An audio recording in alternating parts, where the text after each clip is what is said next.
1 de junio de 2009. El vuelo 447 de Air France viaja desde Río hasta París.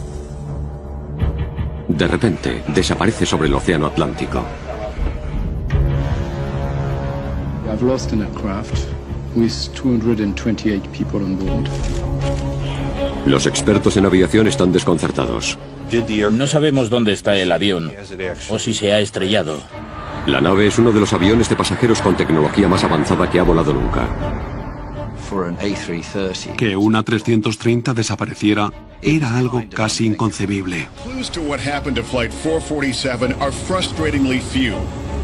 Ahora se han recuperado las grabaciones de la cabina.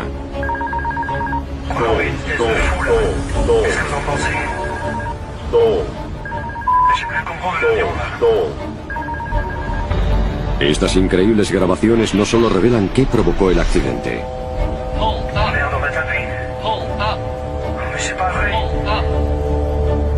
También plantean una pregunta inquietante. ¿Cómo de seguro es volar hoy?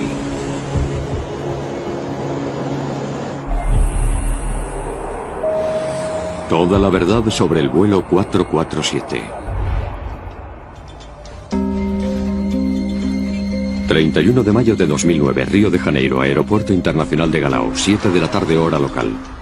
El vuelo de Air France, un Airbus 330, despega rumbo a París.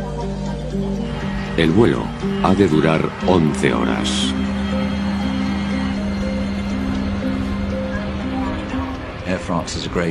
Air France es una aerolínea muy buena. El A330 es un avión de última generación. Los expertos en aviación dicen que el aeroplano está equipado con una tecnología tan puntera que prácticamente se pilota él solo. Los pilotos conducen el avión de forma manual durante el despegue. En cuanto el avión está en el aire, conectan el piloto automático, que no se desactiva hasta los últimos 150 metros del descenso, y luego el aterrizaje dura 2 minutos, durante los que han de pilotar manualmente. Así que en total están al mando unos 4 minutos. A bordo hay 228 personas de 32 países distintos, incluyendo 2 españoles, pero la mayoría son franceses.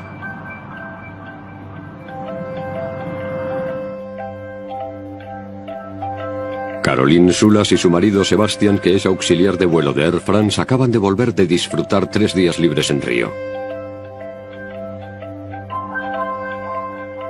Caroline pudo viajar mucho porque iba a todas partes con su marido, sobre todo a Brasil. Fue 3 veces allí. Se enamoró del país. Antes de embarcar en el vuelo 447, Caroline se puso en contacto con su madre Corinne, que estaba en su casa de París. Antes de salir de Río, a eso de las 7, me mandó un mensaje diciendo: qué pena irme de Río, hace mucho sol. ¿Qué tiempo hace en París? Fue el último mensaje suyo que recibí. 1:35 de la madrugada. El vuelo 447 se pone en contacto por radio por última vez con el control del tráfico aéreo de Brasil.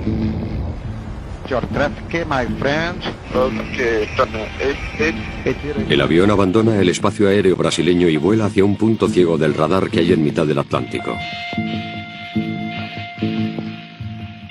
El aparato estará fuera del radar hasta que entre en la zona del control del tráfico aéreo de Senegal. Estaba en tierra de nadie, en mitad del océano. Era un punto a mitad de camino entre Brasil y Senegal. Casi nadie es consciente de que las comunicaciones transoceánicas suelen tener bastantes problemas, y en este caso tuvieron muchísimos. 3:45 de la madrugada, 2 horas y media después de haber abandonado la zona de control de Brasil. El vuelo 447 todavía no ha aparecido en las pantallas del radar de Dakar. Tardaron mucho en reconocer siquiera que habían perdido el avión. Senegal se tomó su tiempo para dar la alarma. Se desplegó una operación de búsqueda y rescate en la última posición conocida del avión desaparecido. En París, las familias y amigos de los pasajeros esperan la llegada del vuelo en el aeropuerto Charles de Gaulle.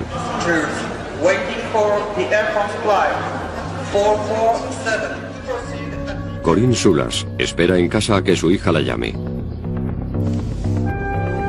Pero en su lugar recibe una llamada del suegro de Caroline. Me llamó para preguntarme cuál era el número del vuelo, porque había oído en la televisión o en la radio que había desaparecido un avión.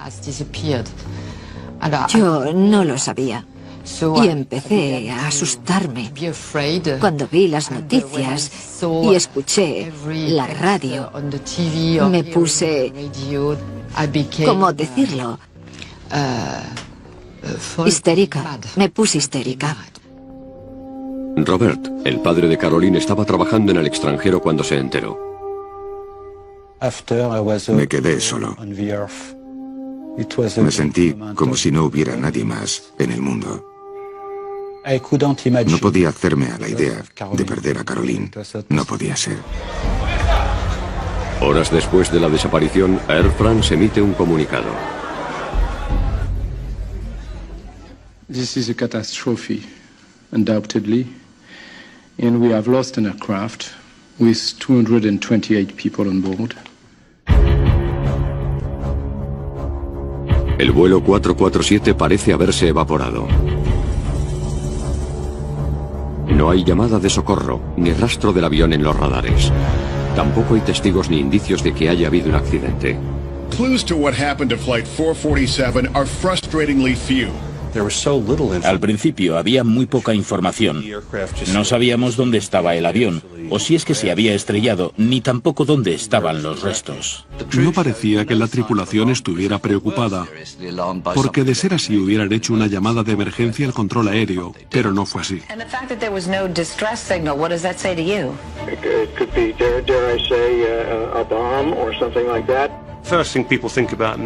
Tras el 11S, lo primero en lo que piensa la gente es en un atentado terrorista. Cuando el servicio de inteligencia francés revisó la lista de pasajeros, detectó nombres presuntamente vinculados a grupos islamistas radicales. La única manera de confirmar o desmentir la teoría de la bomba era encontrar los restos del avión, pero no podían localizar con exactitud el lugar de la desaparición. El asunto del vuelo 447 de Air France fue muy complicado. Para empezar, se estrelló en una zona donde no había cobertura de radar, así que no se podía localizar en qué parte del mar había caído. Por eso el área de búsqueda fue enorme. Se peinó una zona de 17.000 kilómetros cuadrados. El 6 de junio, 5 días después de que el vuelo 447 desapareciera, se encontraron algunos restos del avión y 50 cadáveres a unos 965 kilómetros de la costa de Brasil.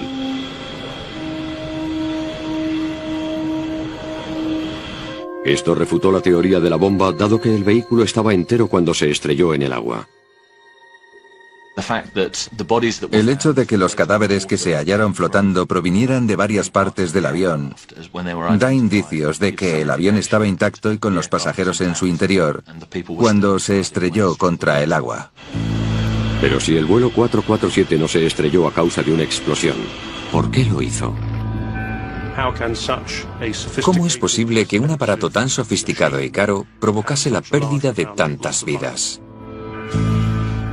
La gente estaba ansiosa por saber cuáles habían sido las causas, tanto por el bien de las familias como por tener mayor seguridad en el futuro. Con más de 600 Airbus 330 volando a diario por todo el mundo, es crucial descubrir qué es lo que provocó el accidente.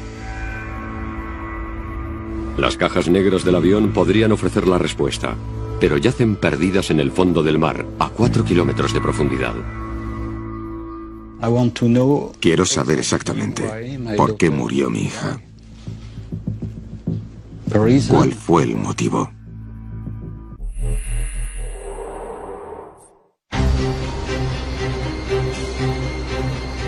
Los investigadores franceses han de descubrir por qué un Airbus 330 de última generación se ha estrellado cerca de la costa de Brasil.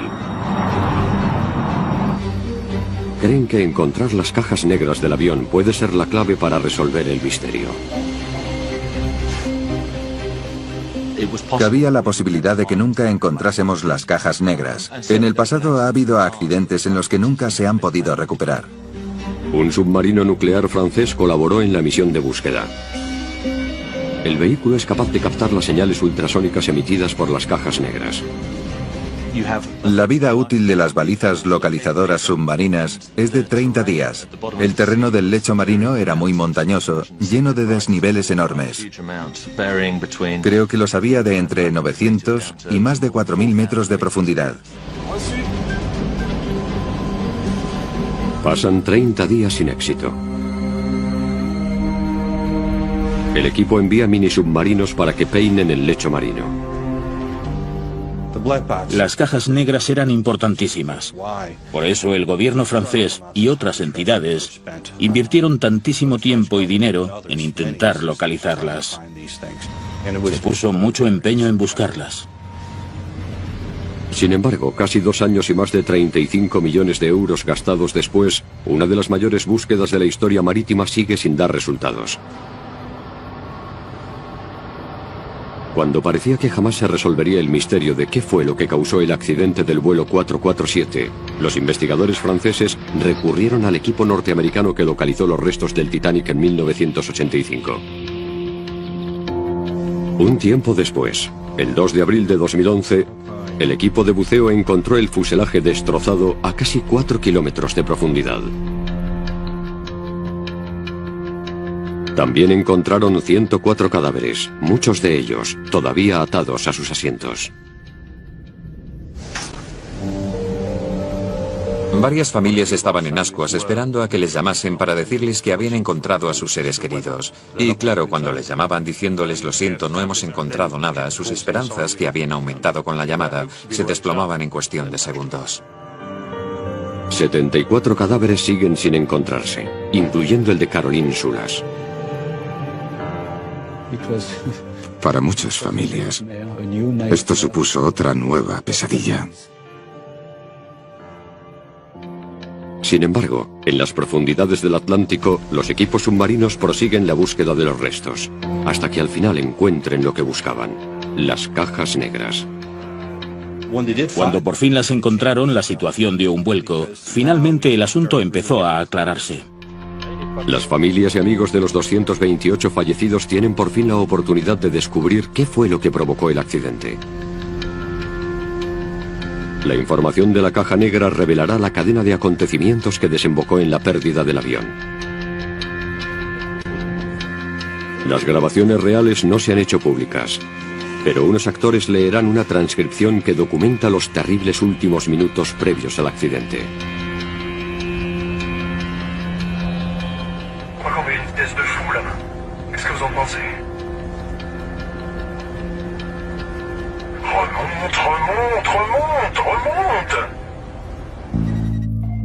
El vuelo 447 abandona Río y se dirige hacia el norte, siguiendo la costa este de Brasil. El avión está bajo el mando del capitán Marc Dubois, de 58 años, que tiene en su haber casi 11.000 horas de vuelo. El segundo piloto, David Robert, tiene 37 años y más de 6.500 horas de vuelo. El tercero es Pierre-Cédric Bonin, cuya mujer también va a bordo esa noche. Bonin tiene 32 años y poco más de 3.000 horas de vuelo, por lo que es el tripulante con menos experiencia. Bonin está sentado en el asiento de la derecha de la cabina. El capitán Dubois se sienta a la izquierda. Robert está haciendo uso de su pausa reglamentaria para dormir y descansa en el cuartito que hay en la parte trasera de la cabina. Ya se ha servido la cena y han atenuado las luces. Se estima que el avión llegará a París dentro de 8 horas, y muchos pasajeros aprovechan para intentar dormir unas horas. En la cabina de mando la situación también es distendida. ¿Todo bien? Todo bien. ¿Todo bien? ¿Pas de café, de té? Todo bien. Ça ira. A tout à l'heure. Llaman por radio, informan de su posición al control aéreo. La cosa está bastante tranquila. De noche, en mitad del Atlántico, no hay mucho que hacer. El capitán Dubois es un veterano del trayecto Río-París y le señala a su joven primer oficial Bonin algo interesante.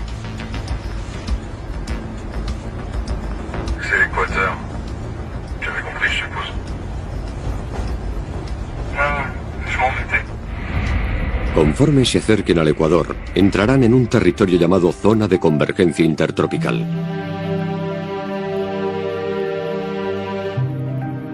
Esta zona es famosa para los aviadores porque provoca un tiempo convectivo y tormentas. La noche del accidente del vuelo 447 fue bastante interesante porque hacía muy mal tiempo. Michael de Villiers ha analizado los patrones climáticos de la noche del accidente. Aquí se ve que la previsión meteorológica del mapa indicaba que habría bastante actividad tormentosa. Las tormentas son, probablemente, el fenómeno meteorológico más peligroso. Las corrientes de aire ascendentes y descendentes pueden provocar que el avión dé bandazos y, en caso de ser una tormenta muy fuerte, puede llegar a causarle daños estructurales. Hay hielo, granizo, rayos, eso también puede dañar el avión. Hay cumulonimbos de tormenta enormes que pueden elevarse hasta una altura de 15 kilómetros, lo que impide que los aviones comerciales puedan sobrevolarlos. A veces lo que hay que hacer es pensar qué trayectoria y rumbo vas a tomar para intentar evitarlos. Pero al capitán Dubois no parece preocuparle, y el vuelo 447 mantiene el rumbo.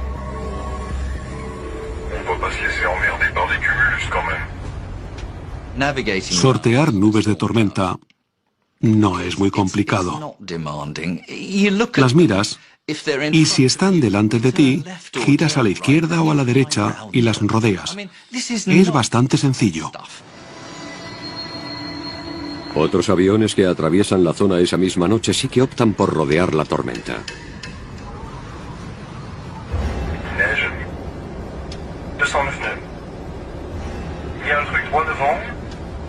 Il y en a un autre derrière. Hein? Oh merde, non. Baisse un peu la lumière intérieure pour voir dehors. Ouais. J'allume les feux pour voir. Ah voilà. Quoi? On dirait qu'on va rentrer dans les zones nuageuses. 1:51 de la madrugada. De repente, la cabina que estaba casi a oscuras se ilumina. Ah bah manquait plus que ça. C'est quoi ça? C'est tout ce qu'il nous fallait, monsieur de Saint-Esme. El piloto veterano Dubois reconoce los destellos brillantes del fuego de San Telmo, un fenómeno eléctrico espectacular que suele darse en los trópicos. Empezaron a pasar varias cosas extrañas. Hubo una especie de brillo azul que era el fuego de San Telmo. Eso proyectó una luz muy rara e inquietante hacia el interior de la cabina.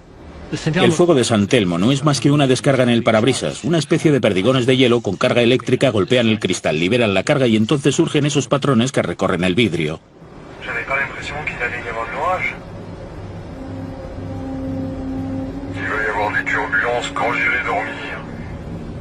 David Robert, que estaba descansando en el cuartito de la parte trasera de la cabina de mando, relevará en breve al capitán Dubois.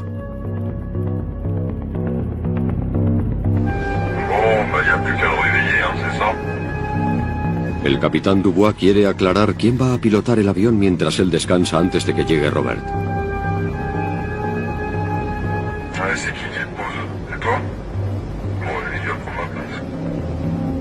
Esto significa que Bonin, que es el que tiene menos horas de vuelo, estará a los mandos del avión hasta que vuelva el capitán.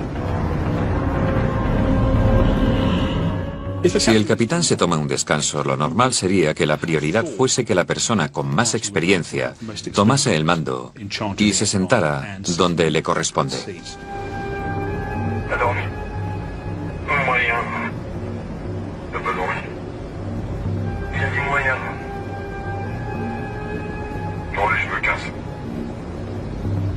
Bon, ça va. Bon, les petites turbulences qu'on vient d'avoir. Tu vas aller même après? Me pareció curioso que el capitán decidiera descansar durante la que creo que es, sin lugar a dudas, la parte más complicada del trayecto en lo que al clima se refiere. Yo hubiera dicho que esa sería precisamente la parte en la que el capitán querría estar presente. Él estaba bastante satisfecho con su elección. Echando la vista atrás, quizá no fuera la decisión más sabia. Minutos después de que el capitán Dubois salga de la cabina de mando, el tiempo empeora.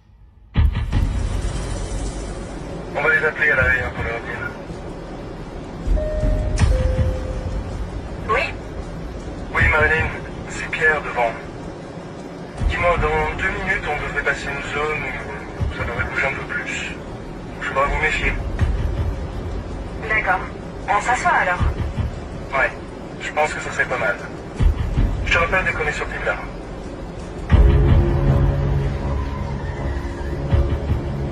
Vache, heureusement que c'était la 330, hein? C'est clair. Moins 42 degrés.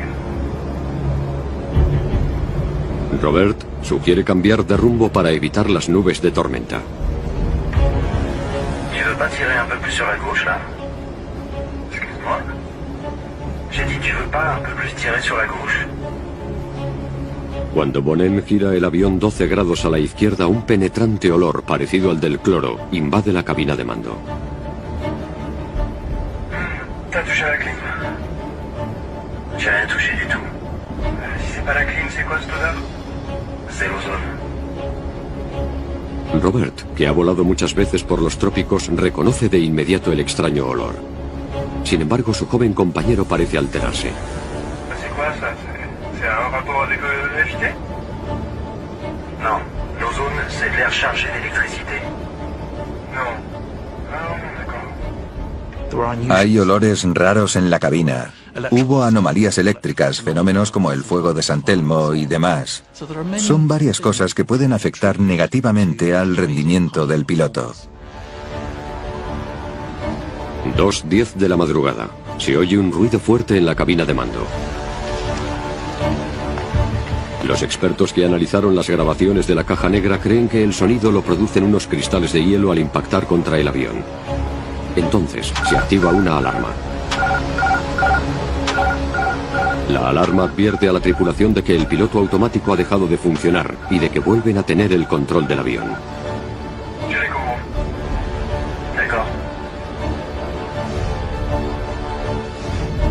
Bonin, que está en el asiento del copiloto, se hace con el control manual del avión. Ahora su compañero Robert, que tiene más experiencia, es en la práctica el copiloto. Lo que la tripulación desconoce es que el descenso de la temperatura ha causado que el hielo bloquee 3 sensores muy importantes llamados tubos de pitot. Básicamente, el sistema de tubos de pitot detecta la velocidad con la que el aire impacta contra el avión. Al bloquearse, el indicador se puso a 0 y perdieron la información de la velocidad. Es como si el avión hubiera dicho: esta información no sirve para nada, vaya basura. Voy a quitar el piloto automático y que los pilotos tomen el mando. Ahí es donde ellos empiezan a ganarse el sueldo. Pero tampoco es una situación tan grave. Lo único que pasa es que no reciben datos sobre la velocidad. En teoría, cuando se derrita el hielo, los sensores de pitot deberían de volver a funcionar.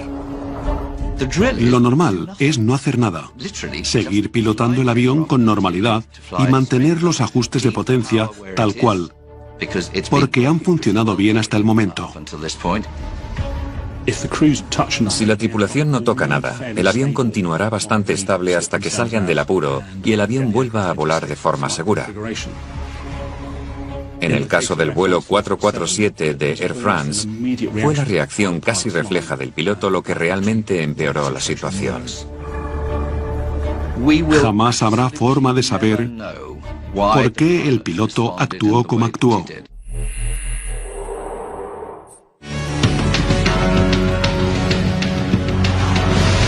El vuelo 447 de Air France se ha adentrado en una tormenta y los sensores de velocidad no funcionan. El piloto automático está desactivado y la tripulación ha recuperado el control del aparato. El capitán está en la sala de descanso. El primer oficial Bonin pilota el avión de forma manual. Su compañero, el oficial David Robert, que tiene muchas más horas de vuelo que él, se ocupa de la comunicación por radio.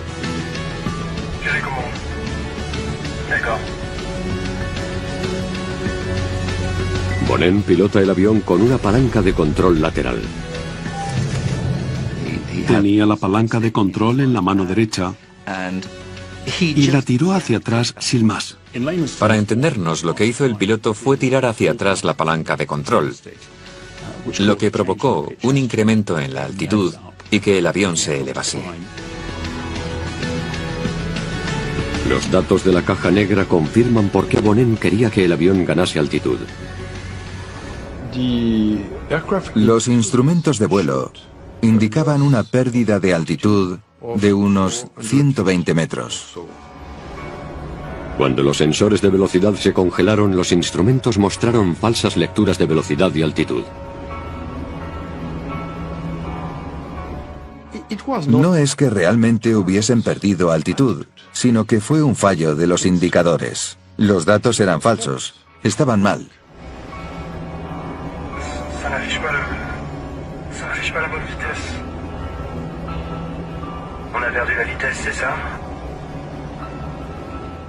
Tienes que confiar en los instrumentos y claro, si empiezan a funcionar mal y a darte información incorrecta, es difícil saber qué hacer porque te entrenan para depender de ellos. Bonin decide confiar en los instrumentos. Tira la palanca hacia atrás y el avión comienza a subir. El avión asciende con mucha rapidez. De hecho, llega a elevarse 2 kilómetros por minuto, que es una velocidad tremenda cuando se está a esa altitud. Como estaba elevándose sobre una cantidad escasa de aire que no podía soportar el peso del avión, el aparato empezó a desacelerar. Es como si mantienes pisado el acelerador de un coche y empiezas a subir una cuesta. Si no pisas más a fondo, el vehículo cada vez va más despacio. El avión empezó a frenar. Empieza a sonar otra alarma. Entrada en pérdida. La entrada en pérdida se produce cuando el avión va demasiado lento como para que las alas puedan elevarlo lo suficiente, por lo que empieza a descender. Deja de volar y empieza a caer. Para evitar que el avión caiga, Bonin ha de actuar con rapidez. Cuando saltó la alarma de entrada en pérdida, los pilotos deberían haber actuado de inmediato para cambiar la altitud, inclinar la palanca de control hacia adelante y reducir el ángulo de ataque. Así hubieran salido de la entrada en pérdida. Para salvar la situación, hay que recuperar la velocidad. Y para lograr eso, hay que inclinar el morro hacia abajo y descender. Sin embargo, Bonin no inclina el morro hacia abajo, sino que mantiene la palanca hacia atrás, por lo que el avión sube cada vez más mientras continúa perdiendo velocidad. La única conclusión que puedo sacar es que ellos no creían que el avión hubiera entrado en pérdida. Las grabaciones de la caja negra muestran que en ese momento uno de los 3 sensores de velocidad que se habían congelado ya funcionaba de nuevo. Por desgracia, para cuando los indicadores de velocidad del aire volvieron a funcionar, la altitud del avión y otros parámetros habían sufrido grandes cambios. La información que daban los sensores que habían vuelto a estar operativos parecía incorrecta, aunque no lo era, debido a que todo lo demás era un desastre. Fais attention à ta vitesse. Fais attention à ta vitesse. Ok, je redescends. Stabilise. Ouais. Y fue justo en ese momento cuando la situación pasó de ser prácticamente inofensiva a descontrolarse rápidamente. Robert pulsa el comunicador. Quiere que el capitán Dubois abandone su descanso y vaya a la cabina de mando. Pero nadie contesta.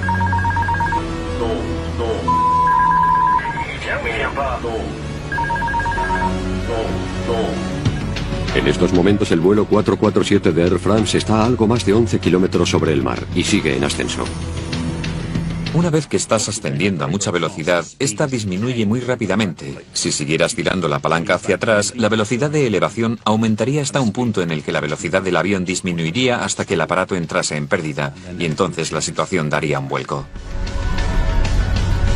A casi 11 kilómetros y medio de altura, el vuelo 447 comienza a caer.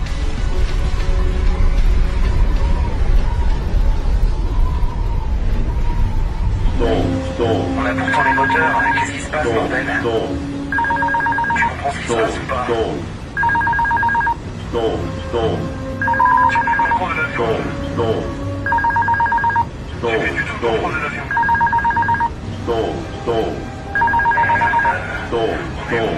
C'est quoi là? Je crois qu'on va trop vite. Poco menos de un minuto después de que lo llamaran por primera vez, el capitán Dubois vuelve a la cabina de mando y se sienta en el asiento auxiliar detrás de los jóvenes oficiales. Bon, qu'est-ce qui se passe là? Qu'est-ce que vous foutez? Mais qu'est-ce qui se passe? Qu'est-ce qui se passe? Je sais pas ce qui se passe. Sur le contrôle de l'avion. On a totalement perdu le contrôle de l'avion. On comprend rien. On a tout tenté. El capitán entró en la cabina en un momento en el que una persona recién llegada podría haberse dado cuenta de lo que pasaba. Aún daba tiempo salvar el avión.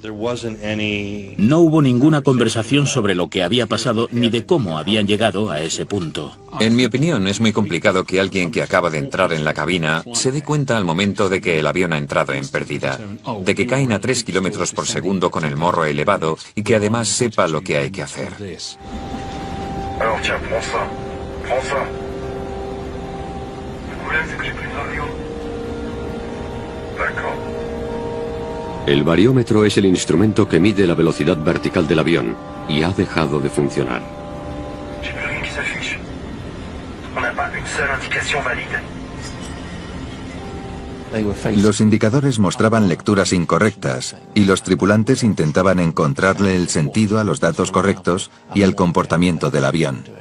Se esforzaban para diferenciar la información fiable de la que no lo era. Como Bonnen aún mantiene la palanca de control echada hacia atrás, el morro del avión continúa elevado y el aparato sigue en pérdida.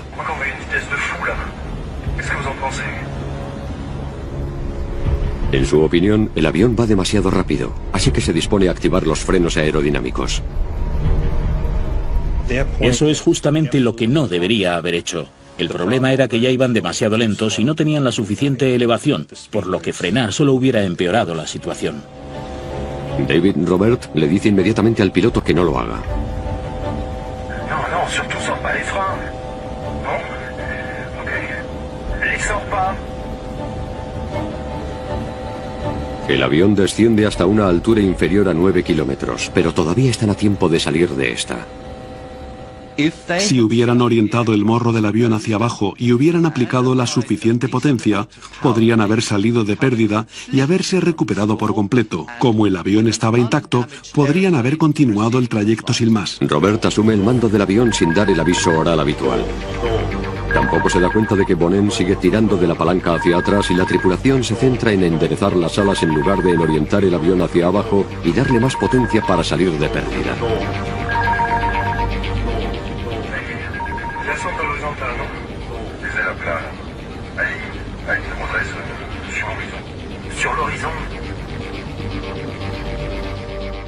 No entendían qué le estaba pasando al avión.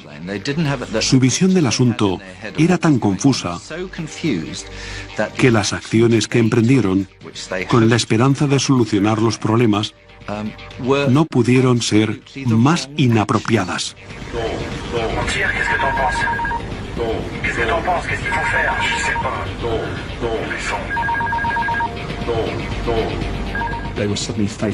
De repente se encontraron con una situación que nunca habían vivido, por lo que se quedaron paralizados y desconcertados durante unos instantes. Estaban pasando muchas cosas a la vez y ellos no tenían muy claro lo que ocurría.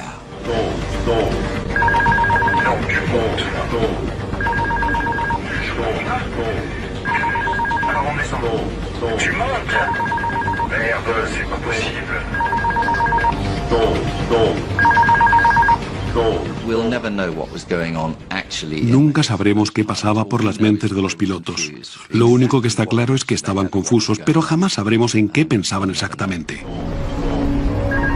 La alarma de entrada en pérdida, que había sonado 58 veces, se para. El ordenador dejó de avisar a los pilotos de que el avión había entrado en pérdida, porque ya ni siquiera reconocía la situación en la que se encontraban. Los ordenadores se apagaron como diciendo, lo siento, no tengo datos con los que trabajar, así que me largo.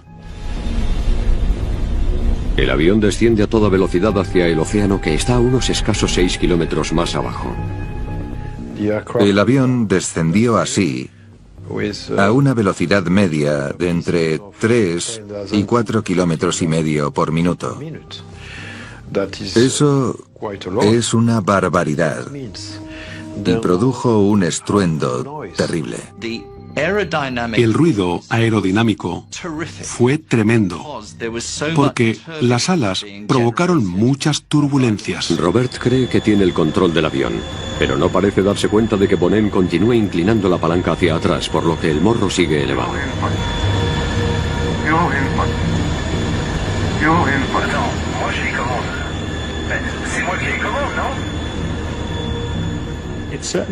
Todo apunta a que la disciplina y la comunicación se vinieron abajo en esa cabina de mandos.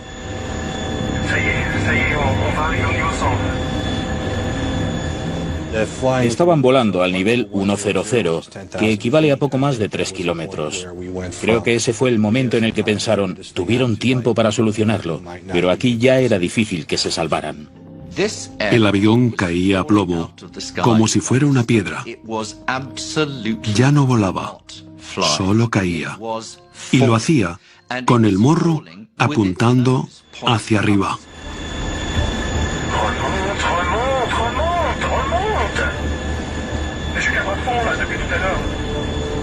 El capitán Dubois se da cuenta por fin de lo más importante. Se percata de que Bonin ha tirado la palanca hacia atrás, elevando el morro y provocando que el avión entre en pérdida.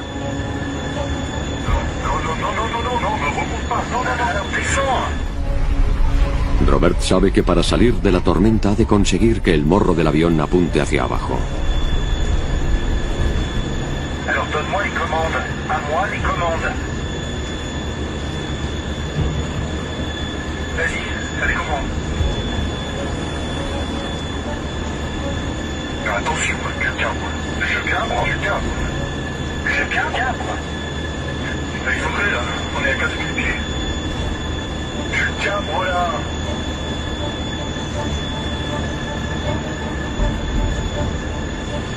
El avión se desplomaba así, con el morro en el aire. Caía en picado de esta manera. Cuando se acercan a los 600 metros, el sistema de alerta de proximidad al terreno del avión detecta el océano que tienen debajo. La nueva alarma se activa.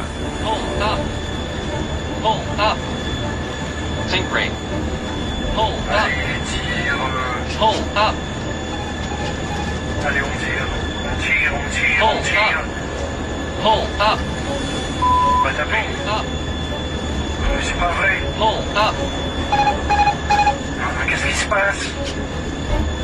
Tirez l'assiette. La grabación se detiene a las 2 horas 14 minutos y 28,4 segundos.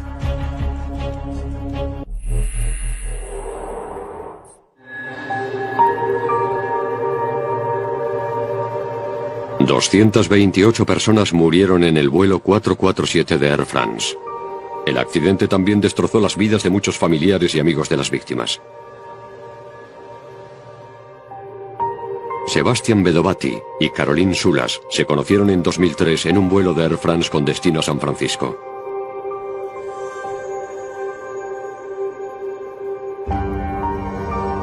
Seis años después, murieron en el vuelo 447 de Air France. Me encanta esta foto, porque se ven los anillos. Y yo tengo uno igual. Estaban muy enamorados. Sus padres, Robert y Corinne, visitan a menudo el monumento dedicado a los pasajeros y la tripulación del vuelo que hay en el cementerio del Père Lachaise. Su hija no tiene tumba, porque nunca se recuperó el cuerpo. El problema también es que eran pareja. Y como el cuerpo de Sebastián se recuperó, pero el de Caroline no, Van a estar separados eternamente. Espero que no notara nada antes del impacto, del choque. Pero no estoy seguro de que fuera así. Una de las cosas que me preguntan es, ¿mi padre, marido, hijo, hermano o hermana sabía lo que estaba pasando? Para mí el momento más duro fue hablar con la familia de un joven que volvía de visitar a su abuela en Río. Solo me hicieron una pregunta. ¿Sufrió? Una madre me preguntó, ¿mi hija se enteró de lo que pasaba? Es que muchos amigos me han dicho que es imposible que notase nada porque estaría inconsciente. Me sentí obligado a contarle la verdad, que es, me temo, que seguro que siguió con vida durante la caída de 3 minutos y medio.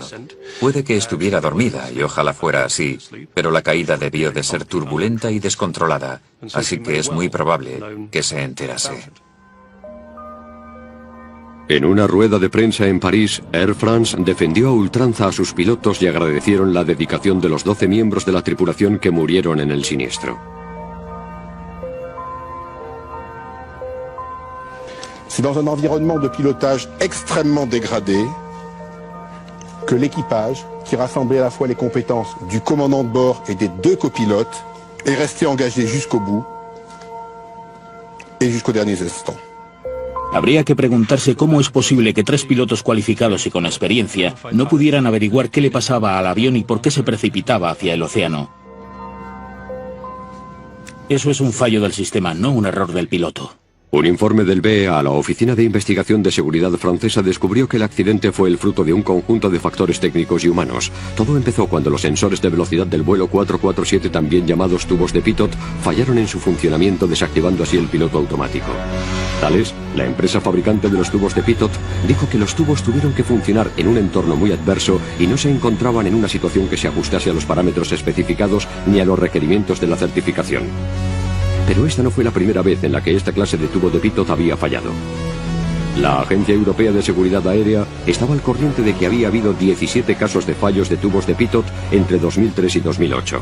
La AESA afirma que no les dijeron que las tripulaciones hubiesen tenido problemas para solucionar las dificultades. Los tubos de pitot estaban diseñados para cumplir controles de calidad exigentes y por lo tanto no estaba justificado que se tomasen medidas de forma obligatoria. Air France sabía que los tubos habían dado problemas y había acordado cambiarlos por otros en cuestión de meses, aunque funcionaban. Lo que no estaban dispuestos a hacer era paralizar toda su flota de Airbus mientras sustituían los tubos por unos más modernos. Ellos creían que podían seguir funcionando de forma segura. Airbus, el fabricante del A330, también hizo hincapié en que los tubos de pitot del avión cumplían todos los requisitos de seguridad. Los 3 tubos de pitot cumplían los requisitos de certificación. Después del accidente volvieron a ponerse a prueba y siguieron superando los test.